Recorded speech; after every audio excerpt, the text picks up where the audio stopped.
Ginpasama kan Regional Alternative Child Care Office o RACO Region 8 ang ilang mga magkalain-lain nga mga programa.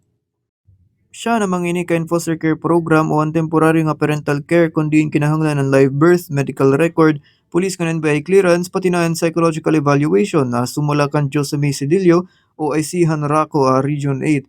Dugang pahinigin papasabutan mga ini nga temporaryo ang ira kustudiya o sa nga bata pero posible naman nga maging adoptive parents ini. Ikaduha naman ang adoption kundi kinahanglan magpasa ang mga aplikante nga waray asawa hinsan war, psychological evaluation, police nga NBI clearance, ngan medical profile, ngan certificate. Samtang kinahanglan rin marriage certificate o kontra kan mag-asawa nga naruya ga mag-adopt. Mababaroan gihapon nga pwede magadap ang mga ada edad na 25 pa itaas basta kaya pa ini magalagan bata.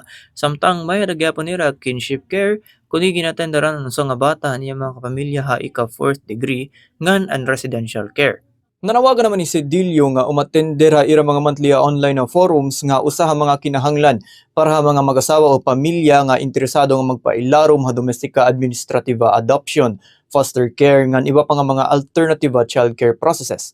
Nganti kang didiya Bombo Radyo Tacloban ini Bombo Renzo Luciges andi sa Bombo Radyo Philippines, the #1 most trusted source of news and information. Basta Radyo, Bombo!